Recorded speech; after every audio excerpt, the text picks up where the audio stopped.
एक समय की बात है। सुरम्य परिदृश्यों से घिरे एक साधारण गांव में रवि नाम का एक किसान रहता था।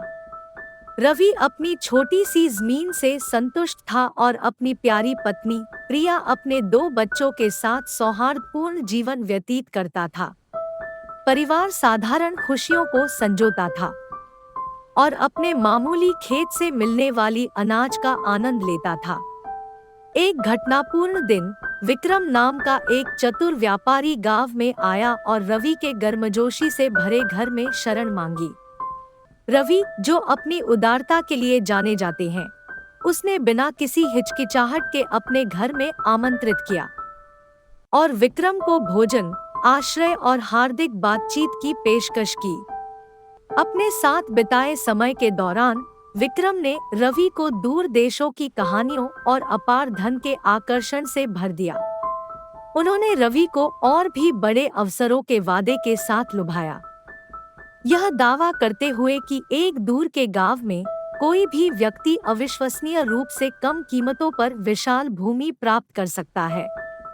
भाग्य और समृद्धि की संभावनाओं से मोहित होकर रवि की कल्पना ने उड़ान भरी। इन आशाजनक संभावनाओं को तलाशने के लिए रवि विक्रम के गांव की यात्रा पर निकल पड़ा। वहां उन्होंने भूमि की गुणवत्ता, उसके प्रचुर संसाधनों और आकर्षक कम कीमतों की सावधानी पूर्वक जांच की। इस एहसास से उनकी आंखें चौड़ी हो गई कि वह आज के टाइम में उनके स्वामित्व वाली भूमि से लगभग दोगुनी भूमि प्राप्त कर सकते हैं। उत्साह से भरकर रवि इस सुनहरे अवसर की खबर साझा करने के लिए उत्सुक होकर अपने परिवार के पास वापस चला गया। अधिक जमीन के मालिक होने का लालच इतना आकर्षक था कि वे इसका विरोध नहीं कर सके और साथ में उन्होंने अपनी मामूली संपत्ति बेचने और नए गांव में 100 एकड़ जमीन में निवेश करने का निर्णय लिया। प्रधान ने रवि को ऐसी भूमि के बारे में बताया और अगले दिन उसे दिखाने का वादा किया। रवि का दिल खुशी से भर गया, यह कल्पना करते हुए कि वह सस्ते दामों में कितनी बड़ी चीजें हासिल करने वाला है। अगले दिन, जैसा कि वादा किया गया था, प्रधान रवि को संभावित भूमि पर ले गया। हालांकि रवि को आश्चर्य हुआ जब एक शर्त पेश की गई। इससे पहले कि रवि जमीन पर दावा कर सके, उसे $1000 की एडवांस का भुगतान करना पड़ा।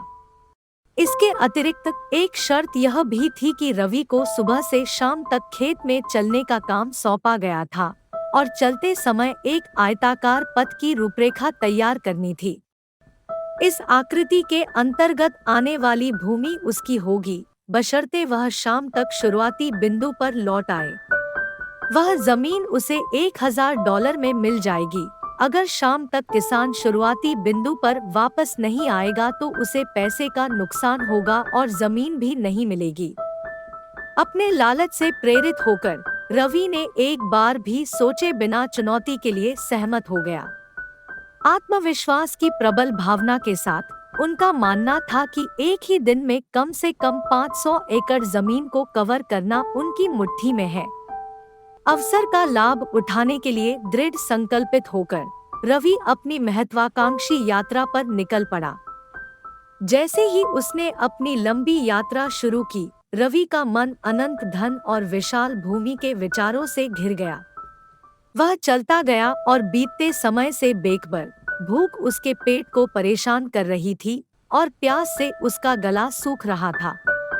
अब रवि का शरीर कमजोर होने लगा और थकान ने उन पर बोझ डाल दिया। लेकिन सब कुछ खोने के डर और अधिक के लालच ने उन्हें आगे बढ़ने के लिए प्रेरित किया। जैसे ही सूरज अपने चरम पर पहुंचा, रवि का संकल्प डगमगा गया। शाम होने में केवल 1 घंटा शेष रहने पर उसकी स्थिति की वास्तविकता सामने आने लगी। वह जिस आयताकार आकार को पूरा करने की आशा कर रहा था, वह पूरा होने से बहुत दूर था। अब शाम होने में सिर्फ 1 घंटा शेष है। जैसे ही रवि ने अपने थके हुए शरीर को आगे बढ़ाया, हताशा उसकी रगों में दौड़ गई। हालांकि भाग्य को कुछ और ही मंजूर था। थकावट से कमजोर और प्यास से व्याकुल रवि लड़खड़ाकर गिर पड़ा। अपनी गिरी हुई अवस्था से उसने शुरुआती बिंदु की एक झलक देखी। उसका लक्ष्य बस दिखाई दे रहा था, लेकिन हमेशा के लिए मंजिल पहुंच से दूर हो गई थी। जैसे जैसे उसका जीवन समाप्त होता गया, रवि को अपने लालच की असली कीमत का एहसास हुआ। उसने न केवल अपना जीवन खो दिया, बल्कि अपना निवेश किया हुआ पैसा और वह खुशी भी खो दी जो उसे कभी प्रिय थी।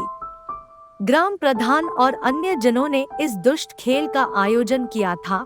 वे रवि की विफलता के बारे में बातें कर रहे थे और अपनी जीत का आनंद ले रहे थे। रवि के पतन की कहानी ने ग्रामीणों को अनियंत्रित लालच के खतरों की याद दिलाने का काम किया। वे समझ गए कि सच्ची खुशी जमीन या धन के संचय में नहीं, बल्कि प्रेम, साहचर्य और वर्तमान क्षण की समृद्धि में निहित है।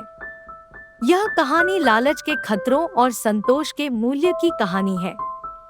अगर आपको मेरी कहानियाँ अच्छी लगती हो तो कमेंट करके जरूर बताइएगा और मेरे YouTube चैनल को सब्सक्राइब, लाइक, शेयर करना मत भूलना।